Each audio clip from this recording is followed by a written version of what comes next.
নমস্কার বন্ধুরা, দেখো তোমাদের জন্য একটা শিম নিয়ে এসেছি। এই শিম দিয়ে দারুণ একটা রেসিপি করতে চলেছি। তোমরা আমার সঙ্গে থেকে দেখো এইটা কিভাবে কি তৈরি করি। এই শিম গোটা, এই শিমটা দিয়ে গোটা গোটা থাকবে, অথচ দারুণ সুস্বাদু একটা রেসিপি হতে চলেছে। যদি কেউ খেয়ে থাকো সেটাও বলো, যদি কেউ না খেয়ে থাকো সেটাও আমাকে কমেন্ট করে জানিও। এখন আমি শিমগুলো দেখো, এই যে শিরগুলো আছে এই শিরগুলো ছেলে নেবো, আর এইরকমভাবে গোটা শিম এইভাবে আলোতে নিয়ে আমি দেখে নেবো ভিতরে পোকা আছে কি না। হ্যাঁ, যদি ভিতরে দানার সাইড দিয়ে দাগ দাগ থাকে তাহলে মনে করব যে পোকা আছে। তাই আমি এইভাবে দেখে নেবো, দেখে নিয়ে আমি এটা জলে দেখো একটুখানি ভাপিয়ে নেবো। তোমরা আমার সঙ্গে থাকো, আমি তোমাদের দেখাচ্ছি। সমস্ত ফেলে দিচ্ছি। এই এই এই সমস্ত শিম এইভাবে বেছে নিলাম। দেখো বন্ধুরা, এই হাঁড়িতে আমি ছোট্ট হাঁড়িতে আমি একটু, যেমন হাঁড়ি কেন, যে কোনো জিনিসে কড়াইতে একটু জল নিয়ে নেবে, সামান্য জল, যাতে জলটা শুকিয়ে যায়। এই দেখো এই জলের মধ্যে সামান্য লবণ দিয়ে দিলাম, দিয়ে দেবো এই শিমগুলো।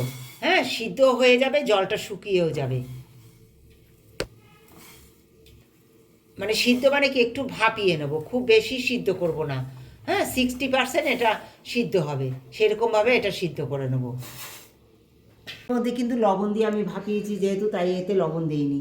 হ্যাঁ, তাই দেখো এখানে আমি সামান্য চালের গুঁড়ি নিয়েছি, আর নিয়েছি কাশ্মীরি লঙ্কার গুঁড়ো, একটু হলুদ, একটু জিরের গুঁড়ো, একটু কালো জিরে, আর বেসন। এগুলো সব শুকনো অবস্থায় সুন্দর মাখিয়ে নেব,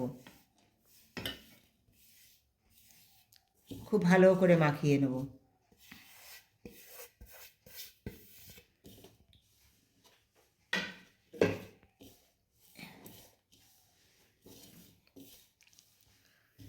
মাখিয়ে নিয়ে এটা আমি জল দিয়ে, ব্যাটারটা খুব পাতলা করব না। হ্যাঁ, ব্যাটারটা খুব পাতলা করব না, সেটা বলবো কেন আমি ব্যাটারটা পাতলা করছি না, সেটা তোমরা আমার সঙ্গে থাকলে অবশ্যই দেখতে পাবে। দেখো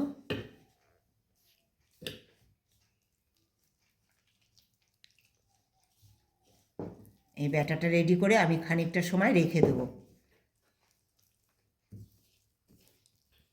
দেখো বন্ধুরা, তোমরা তো দেখলে যে শিম আমি ভাপিয়েছি, আর সেই শিমের জন্য আমি পুর তৈরি করব। তার জন্য যে আলু সিদ্ধ করে নিয়েছি, ধনে পাতা কুচিয়ে নিয়েছি, নিয়েছি একটু চাট মশলা, একটু ভাজা মশলা। এই ভাজা মশলার রেসিপি আমার কিচেনে পেয়ে যাবে তোমরা। নিয়ে নিয়েছি কুচানো লঙ্কা, নিয়ে নিয়েছি নুন, নিয়েছি হলুদ। হ্যাঁ, এই সমস্ত কিছু দিয়ে আমি এই আলুর মাখাটা আমি তৈরি করে নেব। একদম সম্পূর্ণ এটা নিরামিষভাবে করছি, তোমরা আমার সঙ্গে থাকো, আশা করি তোমাদের খুব ভালো লাগবে। এটা খুব সুন্দর করে আমি আলুটা মেখে নেব এইভাবে সমস্ত কিছু দিয়ে। মাখাটা হয়ে গেছে রেডি বন্ধুরা। এবার দেখো এই যে শিমগুলো ভাপিয়েছি তোমরা দেখতে পাচ্ছ। হ্যাঁ, এই শিমগুলো দেখো একটু ছুরি দিয়ে একটুখানি মুখে ছাড়িয়ে নেবে, নিয়ে দেখো এই ছুরির ভিতর দিয়ে একটু এরকম আস্তে করে তোমরা একটু করে নেবে এইভাবে ছুরি দিয়ে, মাথা দিয়ে। তারপর আস্তে আস্তে করে তোমরা এই পুরটা ভরে দেবে, সুন্দর করে এই ভিতরে পুরটা ভরে দেবে। এই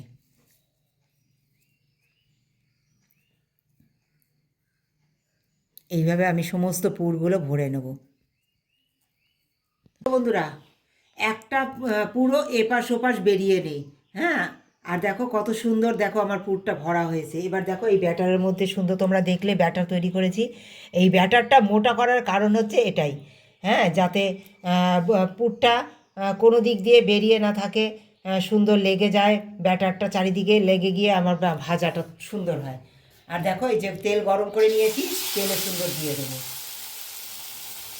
এবার সুন্দর সিম আজে আমি ভেজে নেবো, লো সিম, মিডিয়াম লো আজে আমি এটা ভেজে নেবো। দেখো দেখো বন্ধুরা, আওয়াজে বুঝতে পারছো যে কতটা খাস্তা হয়েছে, ভিতরে পুর ভরা আর উপরে এরকম খাস্তা।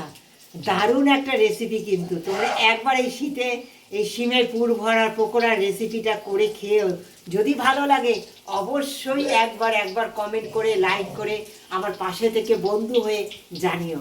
যদি যারা নতুন বন্ধু অবশ্যই একটা সাবস্ক্রাইব দিয়ে দিও, যারা পুরাতন বন্ধু সকলকে জানাই আমার কিচেনে সকলকে স্বাগতম জানিয়ে তোমাদেরকে ধন্যবাদ জানাই, যারা আমার প্রতিদিন আমার সঙ্গে আছো। এইভাবে তোমরা আমার প্রতিদিন আমার সঙ্গে থেকো, ভালোবাসা দিয়ে এগিয়ে যেতে সাহায্য করো।